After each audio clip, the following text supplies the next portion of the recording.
Morning, everybody. Welcome to our December dropout prevention webinar. Today, our topic will be Tier 1 sports, that's school-wide prevention. We have our agenda. We'll be opening up, explaining a little bit about the multi-tiered system of support and the what Tier 1 sports are, and then we'll move on to Dave Martinez in Sunnyside High School and his practices there. To start off, multi-tiered system of support. It's similar to the RTI model. I believe it actually comes from Department of Health. It's the big prevention bucket, the middle intervention bucket, and the small re-engagement or intensive intervention, which you know, it should be applied to students on an all, some, and few basis. Tier 1 prevention, a lot of those should be reaching all the school students in the district or school. They're the sort of hidden supports, the things that make the school run better, the things that engage the students.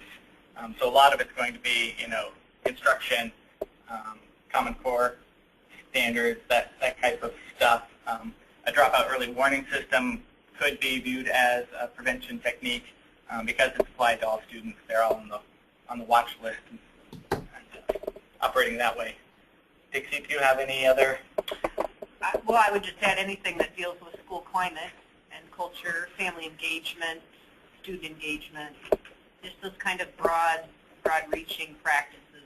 Right. All right.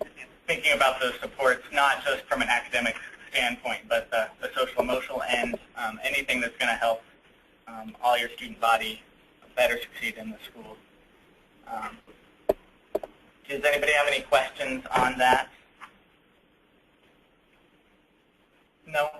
Okay, Dixie, can you switch it over to Dave? I'm going to introduce Dave Martinez, who's an assistant principal at Sunnyside High School. They're doing phenomenal work with owning their students and increasing their graduation rates and school climate there. So Dave, go ahead and take it away. All right. We'll start off. The hope is that you'll be able to see how our belief in owning each student and creating the systems, and I really liked your multi-layer of support that you described there, and it really fits in really well with what we're doing here at Sunnyside High School.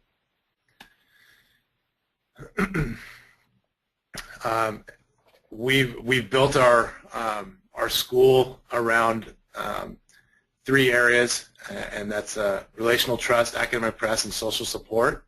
And with those 3 working in unison, we've been able to raise our graduation rates. Here's what hopefully you can get out of this. I know it's going to be a little bit of a rush today with the hour presentation. And our district philosophy and our vision and mission is very important, as all schools have these, but that word "all" there is a big deal to us, and it's really driven the work that we've done here at Sunnyside High School. And I'll get into that a little bit later when I talk to you about all students. This is some information about our community and our school. We've grown a great amount over the last 3 to 4 years. We're now a 4A school, 100% free and reduced, nearly 90% Hispanic, and that top one, 33% less than the 9th grade education. Again, as we've become healthy as a high school, that number has increased over the last couple of years. We were a SIG school, 2010-11. That was the year that we first received the SIG grant, and we were fortunate enough to partner with Gonzaga University.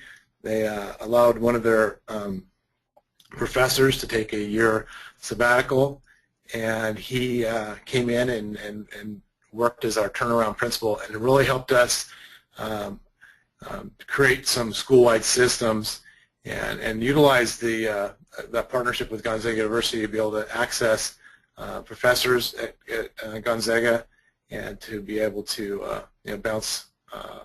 help us with our thinking. We're on the right page. Did research support what we were thinking, and so it was a neat relationship there.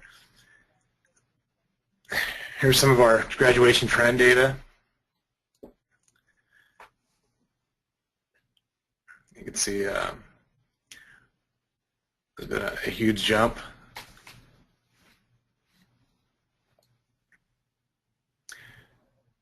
We closed our alternative school in 2007-8. So we're one high school. We have one comprehensive high school, no alternative. This slide here talks a little bit about that. As you can see, the slide where the far right, our district graduation rate and our high school graduation rate are matched. Those are the same kids because there is no alternative high school. So as you can see, as we've looked at other districts in the area, you can see the district graduation rate as opposed to the apple is their district graduation rate, as opposed to the oranges, which is their comprehensive high school graduation rate.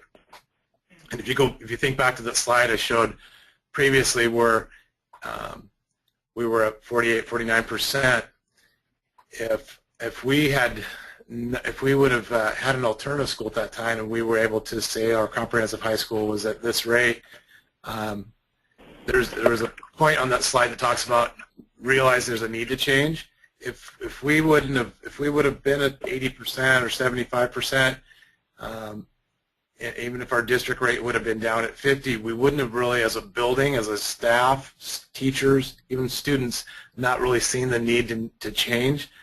And so that's had a big impact. Having one high school, it's allowed students, staff, parents to all get on the same page and to be able to pull up our boots and to get things going the right direction. I think that's a great point, Dave. That's something we at OSBI are also looking at is looking at whole district graduation rates and rather than at individual high schools because of that big jump we have between alternative schools frequently and regular schools. All right. Did you have any further comments on that? That's been a big deal for us as a building. No, I got no further on that one. Okay. And as a community, that's been a big deal too. I'll show you. It will be in this a little bit, and you'll see the impact.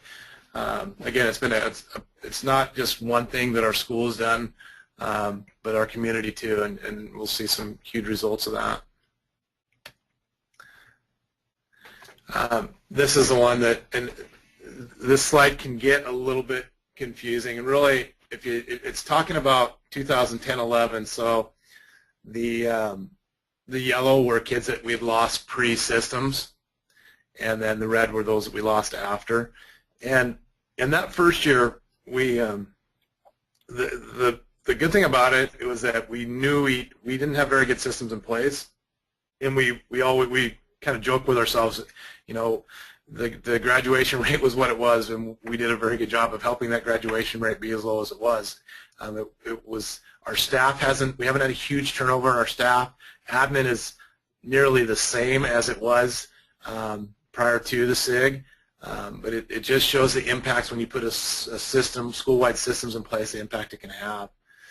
And you can see as it's gone from up to 2013 where we were 85.1%. But that bold number there is a huge one there. If we would have stayed at 65% over the last 4 years, 278 students wouldn't have graduated from Sunnyside High School. And that's a number that when you look at it is staggering, because that's a huge number of kids. And that's if we would have stayed at 65. And you saw those numbers before. Sometimes we were at the 49, 48%. And so as we've graduated more kids, you've provided hope, you've provided opportunities for kids to do the post-high school, post-secondary. The 11-12 school year, And I'm telling you, it's impacted our community too. The 11-12 school year, we lost 3 kids to gang shootings. All 3 would have graduated. All 3 were in the wrong place at the wrong time. Since that, we've not lost a kid to a gang shooting. So it's been the effort of the law enforcement, the community, but the community has gotten healthy as our graduation rates increased.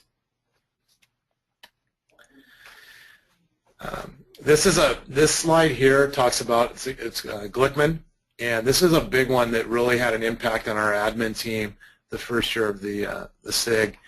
Dr. Selena talked about this, and I can remember myself and Ryan Maxwell, our principal, looking at each other, and it was really it was kind of a punch in the stomach, but it was something that we both needed to feel and hear. And I know you guys can read this, but I'll go ahead and read it out. Teachers are in the forefront of successful instruction. Supervision is in the background, providing support, knowledge, and skills that enable teachers to succeed. When improved instruction and school success do not materialize, supervision should shoulder the responsibility for not permitting teachers to succeed. This is one that we really take a big belief in here as an admin team.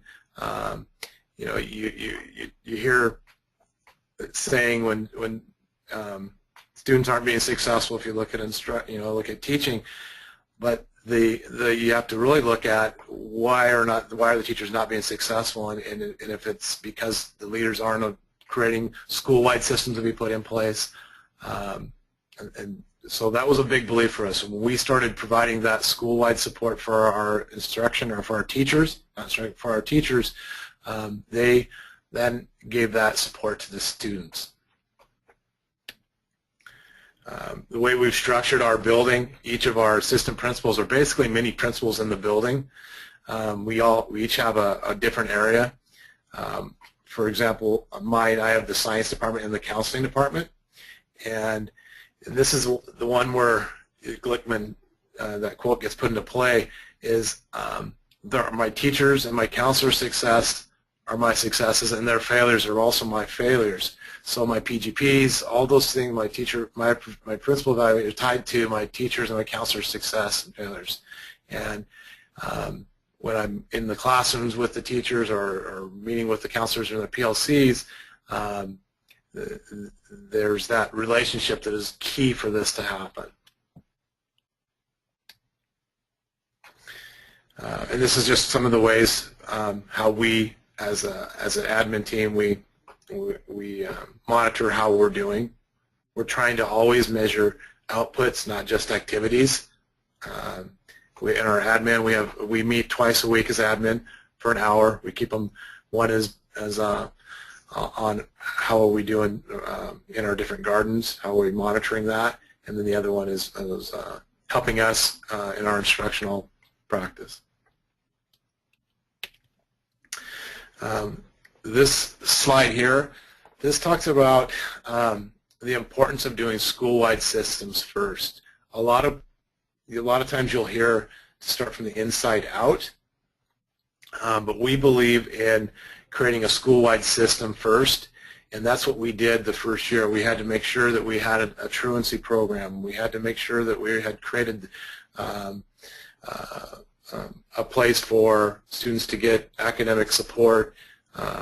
We had to create these outside systems, and then the next layer is the PLCs, and we'll get into a little bit about what the importance of the PLCs and what's happened there to create some of our academic tiered classes. And then the last place is the classroom itself. And if you have your school-wide systems working strongly, your PLCs working strongly, then the teachers will in turn then be able to create a powerful classroom.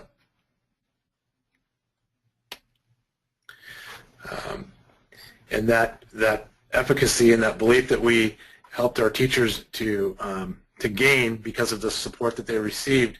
This is from our CE data, and it's you can see as the belief in students can meet standards, as that's increased, it's matched almost perfectly with our graduation rates. And if we had pre-SIG, you'd even see it lower than that in the belief that the teachers had that students could meet standard. And so Again, this is the work that the staff have done to create their Tier 1, Tier 2, and Tier 3 classes, so they're confident that our students are getting the information they need to be successful on state tests, and as a result of that, you can see the belief that's taken place there. I spoke earlier about our conceptual framework, and it's based on 3 big things here. Relational trust is the foundation of that. And when I speak of relational trust, I'm talking about 3 big things. The person that's receiving relational trust from me feels safe. They believe that I have something to offer and that I'm putting in time and energy to support them. When that's present, then it allows me to press them academically. If that's a teacher, then it allows me to ask some questions. Because we have that strong relational trust, we can talk about instruction, we can talk about classroom, but because that relational trust is so strong, it allows that to happen. If that isn't present, it's much more of a push than it is as a partnership. And then the third part of our conceptual framework is the social support. And let me touch one more thing on academic press. It's not only having a high standard there, but it's a belief that, as an admin to a teacher, it's a belief that the teachers can meet those standards. And if you were thinking about this with a student, when the teacher creates that relational trust, it allows the teacher to have a high standard, but with that, there's also the belief from the teacher that the students can meet that standard. And then the social support, or any of those support systems that are put in place to help people meet that, meet the standard. And without relational trust, the teacher may not trust that you're going to be able to support them or give them the support they need. And if it was a student, the same thing there. I like how you talk about the conceptual framework, not just as how can we build relationships, trust, and academic press and social supports with the students, but also with the teachers and the staff of the schools. I think we focus so much on how well individual students are doing, and thinking about the supports, the in-school supports of the teachers and staff. I think that's a great way to frame both of those. Yeah, there's so many similarities, and that's where we saw this huge shift, is when our staff felt supported by our admin. I mean, it was almost day and night. The staff felt it, students felt it. It was that clear. I as part of my garden, I also oversee our student government, and I'm in an advisory rep meeting, and I'm watching our F rates just decline. The percentage of students passing all classes increasing, and so I'm in a student council meeting and talking to the students. I said, "What's going on?" And what they said was, "Well, teachers care this year." And so I'm like, okay. I had to think about what they were saying there, and then I go into a staff meeting, and the same thing. I want to know how come the F rates are dropping, what's going on, and what staff said to me was, "Well, students care this year." Well, it wasn't that students didn't care before, it wasn't that staff didn't care before. One of the systems we put in place, and we'll get to this a little later, is called Grizzly Time. It's a 20-minute period that's attached to their lunch, and it's a place where students get, if they have a C+ or better in all their classes, then they have a 50-minute lunch. If they have under a C+ in one class, and it's run weekly, that report, then they have under C+, they get a 30-minute lunch. And it was the first time school-wide. I mean, we always had kids asking, how do I increase my grades? And we always had teachers giving support, but when you have the whole school doing it, where students can say, how do I get my grade up to above a C+, and teachers saying, here's how you do it, it caused this just this huge climate shift in our building, and that was a big deal. So. And that's during lunchtime too, not an after-school program or something that might. Yeah, that's during the day, and that's a big one. When we went away from the SIG, and it's not really part of the presentation today, but there was a few things that our staff said we need to keep it, no matter what it takes. We need to keep these things, and Grizzly Time was one of them. And it's not perfect, but it does allows us to have a structural place within the day to provide academic support, and so we'll continue to make Grizzly Time a better in our support for students as we continue to get better, and what do we need to do during that time. But right now it's used as a homework. Teachers have created systems where they'll call up if a kid's in an English class and need help in a math, they'll call up the math teacher and, hey, can I send this student over to your class? And so teachers have created those relationships to say, hey, this student needs your help, and the teacher's been great, yeah, just send him over or send her over. Dave, I've got a couple questions from presenters or from the people listening, and you might address these later, but one is, when you have a moment, could you explain how you track red, yellow, and green status students? Yep. Are you using Skyward or other different data analysis tools? And the other question is, could you also share a copy of your Bell schedule? Yes and yes. I can do both of those. Yes.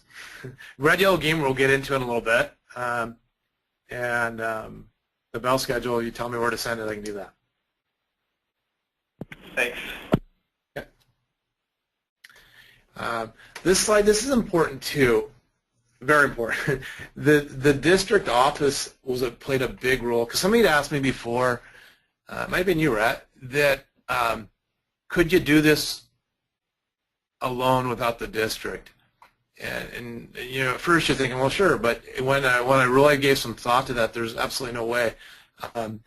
Our superintendent and our turnaround principal, there was a huge amount of relational trust that was there,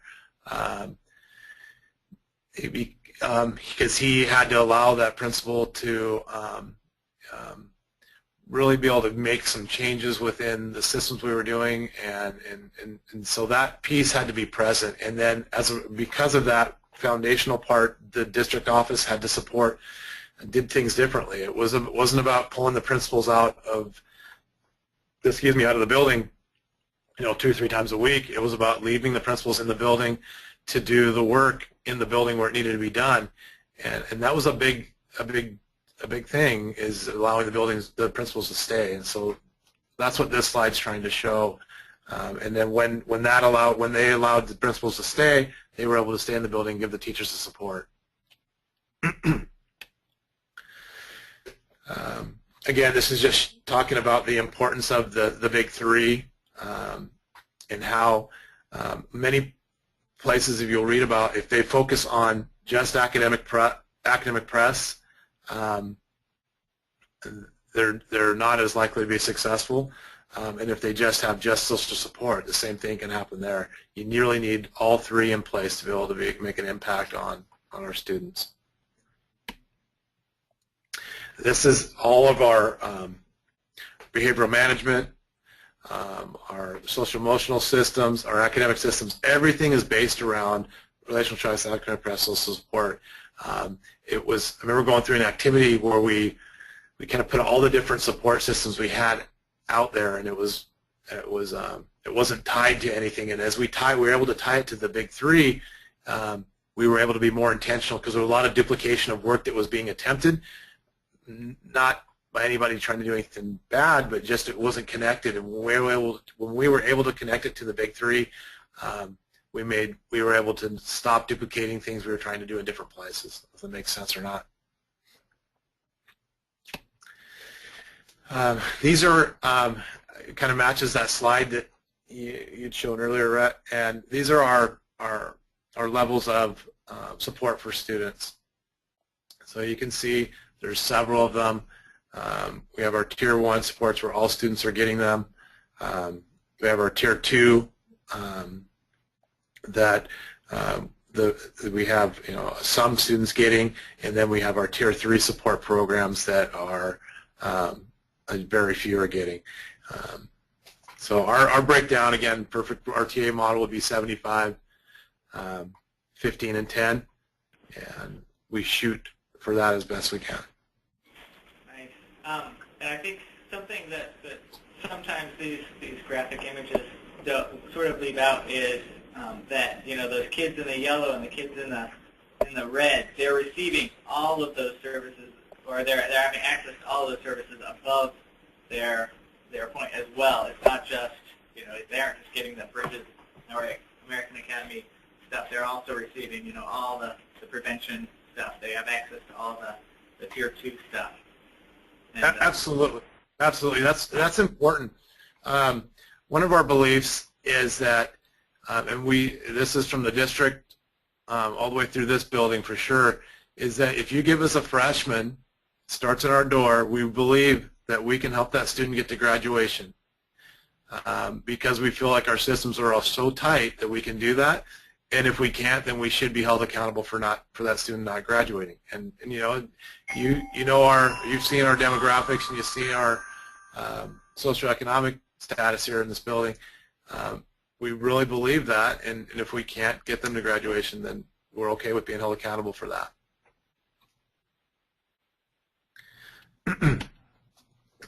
This is how we kind of evaluate and use where we're going with our next steps in all our different systems. And we look at what is our current reality, what are the steps, what's the ideal, and then what do we need to do to get to that ideal. And this would be our when we do our admin Tuesday meetings, this is where this process would come into play. So maybe a problem of practice, one of the admin would say, okay, here's where we are right now with our ELL support. What is the ideal? And here, what are the steps that are going to get us there? What are maybe some of those barriers? And then we would say, okay, this is my thinking at this time, and then we would go out and we would put that into play. And again, this slide talks about what a traditional RTI model would look like. On the far right, that's kind of how we describe what we look like prior to SIG. And again, we look at some of the things we did, and it wasn't that we're trying to do things badly. It was just we didn't know what we didn't know, but we were a flipped system at that time. This is examples of our academic tiered support classes we have. So our Tier 1 academic classes, that are tied to state testing. Those are algebra, geometry, biology, English for the reading, writing. And our goal is to, at a minimum, get 75% of our students to be successful, all students at that level. Then I talked earlier about the work of the PLC, and it's been so amazing to watch the PLCs in place. The PLCs then, when students didn't get it, they created these Tier 2 classes for students that were not successful on the state tests. And then they also created the Tier 3 classes, or COEs, and are very intentional with our COE classes and what's being presented there. And it's the work that they do in the Tier 3 classes has had a big impact on their Tier 1. Because as a teacher gets a student at Tier 2 or Tier 3, they're seeing the holes that those students have had, and then it's a great conversation when they go back to their PLCs and they say, hey, here's what our students missed. What did we miss in our Tier 1 instruction? And that's one of the coolest conversations you hear teachers talking about. Dave? Yeah. This is Lori over at OSPI, and I'm wondering what kind of planning you're doing around adjusting this for Common Core and the US Act. Yeah, this is hopefully I don't come off as being arrogant on this. We really believe that whatever state assessment is put in front of our students, our teachers will be able to get together in their PLCs, as long as they're given, here's what you're going to be, what the students are going to be measured on, that we'll be able to create those Tier 1 and Tier 2 classes to match that.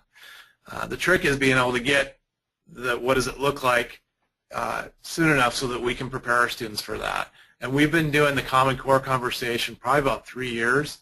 And the staff know it's coming. They've been doing subgroups have been meeting and talking about what does that transition look like. Does that answer your question, Larry? Yes, thank you. Okay. I am worried though, because if it works nicely having a 10, 11, 12. If it goes to a junior level test, it makes me nervous saying, okay, now we've got 1 year to be able to catch kids. And as we have gotten more clear in our Tier 1 classes, the kids that are getting to Tier 3 look different than they did 2 years ago, because those kids that are not making it in the Tier 1 and Tier 2, you talk about the intentionality of those classes.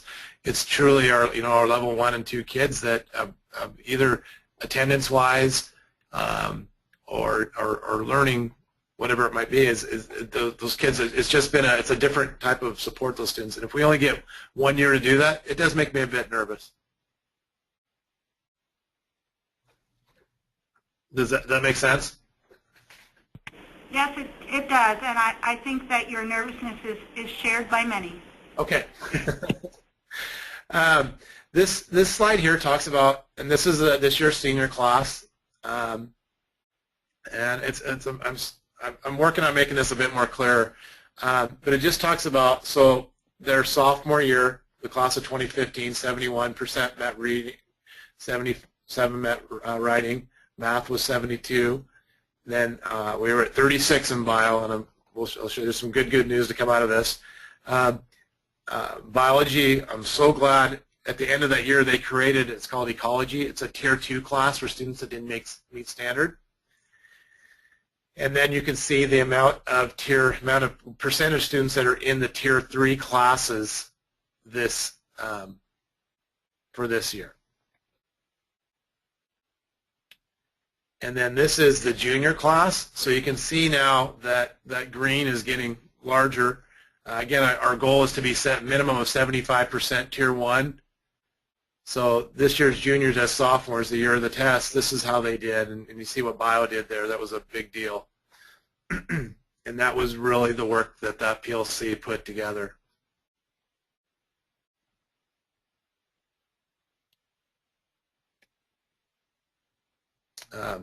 So this next part we're going to go into is the red, yellow, green, and how that came to be. It was as you saw earlier in the slides. Any questions anyone has on the tiered classes? I'm not seeing any. Okay. So the next part we'll go in. So this is the one where we had you saw our graduation rate was as low as 46%. Our counselors do grade level cohort, so 9, 10, 11, 12, and they move up with those students.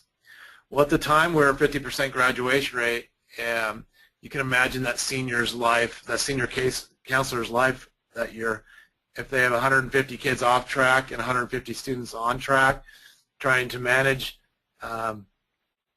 creating graduation plans for those that are off, and communicating with parents and allowing them to know what they need to do to get to graduation, and then still being able to provide the support for those students that were on track to make sure they're getting the FAFSA information, college applications, all those different types of information that a student that's on track, let me be careful I said, all students need that information, but being able to create just the different layers of support that students need. So out of that came, through the counseling PLC, they created, it's called All Hands on Deck, and basically what they've done is they have their regular grade level jobs. We also utilize, we have a social worker, and we have an intervention counselor, and then we have a migrant graduation specialist, and then we have our school site that helps with our SPED students. So we take all the seniors and then we split them up between all the different counseling staff. And they all carry a caseload of seniors, and they have these different colored systems: orange, red, yellow, and green. And then that's how they, and then really and this is the color system came out of the counseling PLC too. I remember there was one year we were going to do different colors, and it started to get too complicated, and they stopped. They said, no, this helps them know what support students need to get to. So as you see, green is good. That means those students that are on track, they've passed all state testing, they're met all their graduation requirements. Our yellow are those students that have met state testing but are lacking a credit in somewhere along their graduation. Our orange students are students that just need state testing. They're fine with their credits, but state testing they haven't met standard on yet. So they would be in our COE class if they're as a senior. And then our red are those students that are state testing and credits. Any questions on the red, yellow, green? next slide I'm going to show you is how our counselors then monitor it and how they utilize this information in their PLCs.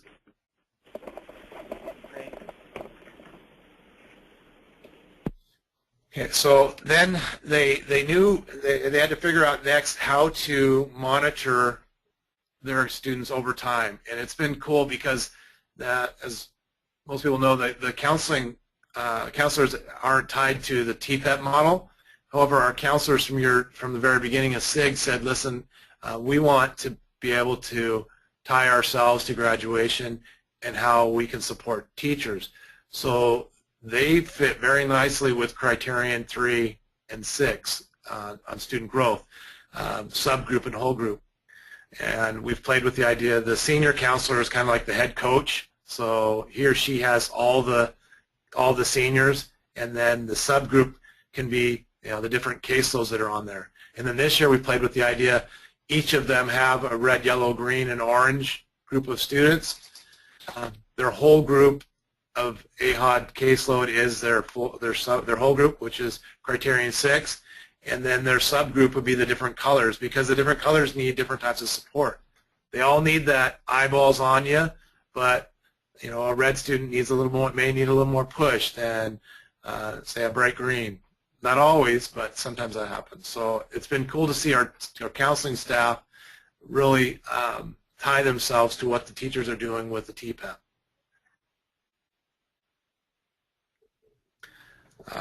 And again, this is a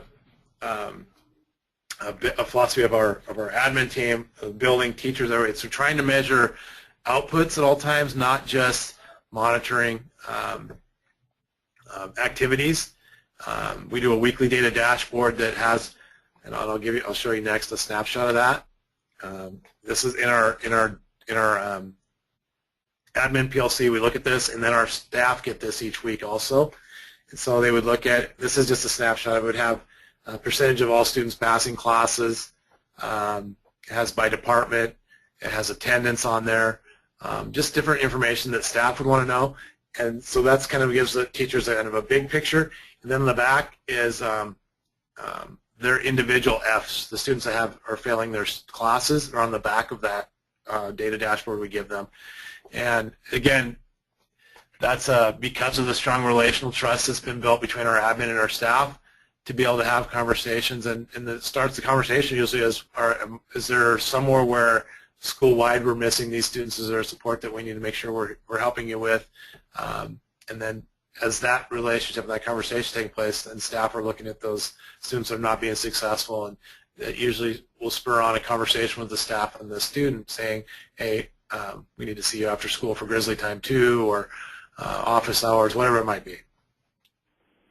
I think that's one of the tough things that we're trying to figure out how to approach, of just how do we encourage this type of communication. It's not shame. It's not about punishing or anything like that towards these low rates. Just how can we, what isn't working, and how can we improve it?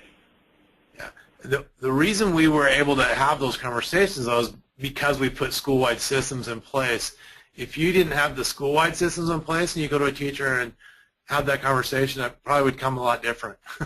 The all hands on deck, sorry, I left this out. All hands on deck, besides that monitoring piece, all hands on deck it looks different. So where the all hands on deck conversations take place are not in the counseling center. So if one of the counselors has Johnny on his or her caseload, is not doing well in a current world problems or an English 12 class or pre-cal, whatever it is, the counselor goes to that teacher's classroom and we'll have a conversation with the kid, and those counselors will watch. When there's a time to talk to a teacher, they'll do that. And it's helped with the isolationism in the building, so teachers don't feel like they're trying to support students by themselves. They know they have a partner with a counselor and an admin, and that's made a huge difference in our building. I can't believe I let that slip. Sorry. And and our counselors, and I remember the first year when we started doing all hands on deck, for a counselor to go out into a classroom, it was a different place for them to be. They'd done presentations before, but to be able to go into a room, the teachers were used to us, admin going in and with the walkthroughs that had been taking place, but this was different having, another adult on admin, and it went really well. We had some teachers that prior to weren't very big fans of our counseling department, and now are their biggest advocates, and they're like, hey, anytime, come in my room, please come in my room. We're still doing our senior projects, and we have a class called Senior Capstone, and you'll see the counselors, and that's where they do their project, and counselors spend, quite a bit of time in there helping with deadlines.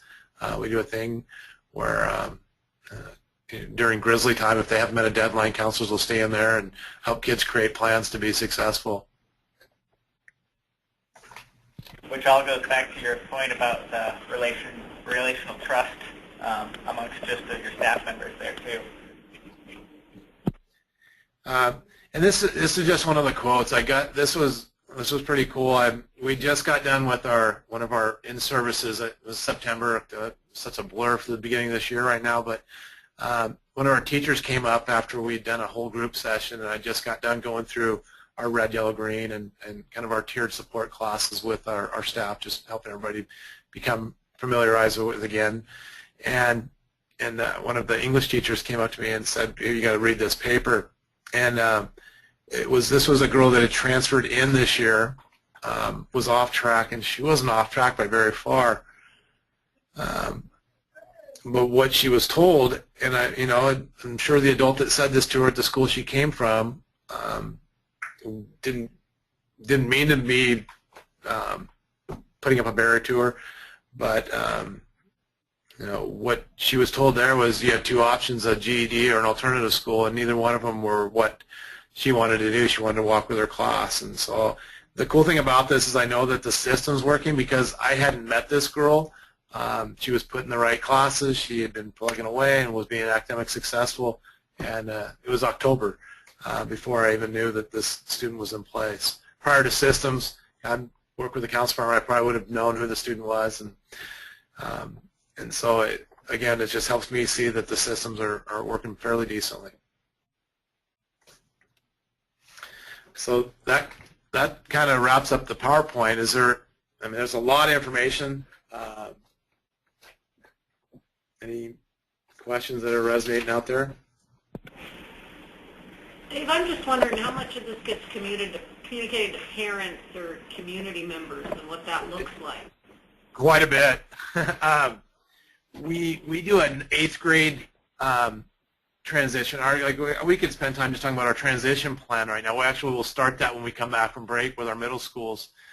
We go down to the middle schools and we communicate with the students themselves, and then we do. I'll have a meeting where counselors meet to talk about a red, yellow, green from the middle schools, and that red, yellow, green. Really, what it does is just who needs an extra set of eyes, more than one set of eyes, to make sure those students are being successful. It's not a stigma that's put on kids. It's really about how do we make sure we get them to the right amount of support. But we'll do an 8th grade parent night, and it'll be packed, and I'll go through the triangle with them: relational trust, academic support, social support, academic parental support, and then we'll go through the red, yellow, green. So as many times as we can, we communicate this with our community and our students. Our students know what it is. We tie envisioning their future, building relationships, and connecting people into our assemblies. We just had our winter PEP assembly, and all our activities are tied to that. So we try to, as much as we can, talk about the important parts of graduation. Do you give parents kind of expectations or how they can help students? Yeah, and that really comes in. So this is a big one too. So our graduation plans, I haven't had, and this is kind of my personal one, we haven't had a parent go to the district office to complain about graduation, not knowing about graduation. We haven't had one go to the principal's desk in 5 years. Wow. And that's the one so when it comes to talking with parents about graduation, that information from the very beginning, the graduation plan, we try to get our reds and our oranges done August, September, so that parents know this is where my student is and what they need to do to get to graduation. And then we'll go yellow, and then we do greens last. But it's like constant communication with parents, and it's paid off so much. Well, by the time if a red student or any student doesn't get to graduation, the ones that can get a little slippery is when a green kid slips, and then we got to do some fast work to make sure those parents are aware of it and what happened. And the kids, if a green slips, it's because of attendance or something like that's happened, and parents are pretty aware of it anyway. But communication with parents is huge. I have a question from the field. They're wondering, is there a tool that you use to track the student data? Do you have a software system that you're using? Yeah, so I watched the Spokane one a couple weeks ago. That was amazing. I would love to be able to have my hands on that. We use we have Power School, and then we've been playing with Homeroom this year, and we've just got to. It's one of those things where you've got to get into it. It has good info, but we just haven't been able to utilize it as much as we need to. But our tracking is done through our Power School and the reports that we generate there. That Spokane system was pretty cool, though. I heard that Homeroom is based, some of it's based on the way the Spokane system works. Yeah, I think we're having an issue with our student information system and Homeroom. That's kind of one of the things. So, you want to make sure everything's accurate, because if it isn't accurate, it's not worth putting that in front of people. That's great. And then where we did use Homeroom this year, though, was especially in our Tier 2 classes, because our Tier 2 classes were able to look at what strands the students were not successful in, and they could go to their own classrooms. And that's helped a lot, and it'll help a lot, especially when we come to review time, too. In our Tier 3 classes also. Right. Did you talk about how involved your information system is with the actual students? Like, what do they know? What kind of stuff do you communicate to the student from your data system? That's a big one. Yeah, I forgot about that too. Yeah, so one of the big ones, we get they have a weekly data dashboard, and we do the announcements each week, because we've closed our campus, but we've allowed juniors and seniors to have an open campus, and they have to earn their open campus. They have to have a clean school. They have to have a C+ or better in all their classes, and together they have to have a 94% or better as a group. And so we'll go through that each Tuesday morning. I'll announce whether we're open or closed based on that. And then Student Council added another layer to that, and we've just rolled it out this trimester. I really like it. On the weeks that we did not meet the attendance piece, the 94, and if you had perfect, so you had a C+ or better, and you had perfect attendance for the week, no tardies, and no parent excuses, you could individually earn open campus. You still had to have the clean campus. And since we've implemented it, we've been open campus the last 2 weeks, because what the kids said is they were less likely to say, Mom, check me out 5th period, or I can't be tardy 2nd period because I want perfect. So as the students focused on themselves, it's allowed the whole group of juniors and seniors to earn open campus that have a C+ or better. So they get that weekly.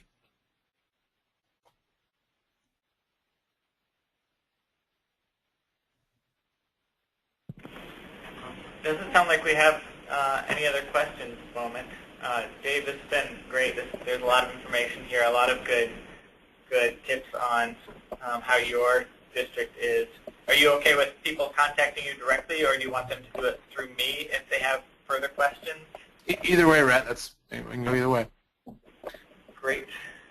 I'm putting this out there one more time. Is there anybody else out there with any questions about Spokane's system? It doesn't have to necessarily be totally towards their Tier 1. Sunnyside. What did I say? Okay. They're nice people too. Don't get me wrong. They were last month though. That's right. Okay. Dave, I do have one more question that might be of interest for people in the field. Can you speak to any of the community partnerships that have been formed to help with the multi-tiered systems of support that have changed since you went through the SIG process? Yeah, that was a great one. So we have a weekly RMT, Resource Management Team meeting, that helps bring in our outside agencies. So we have a drug and alcohol, mental health, family services that come in, and they meet weekly, and it's really trying to organize.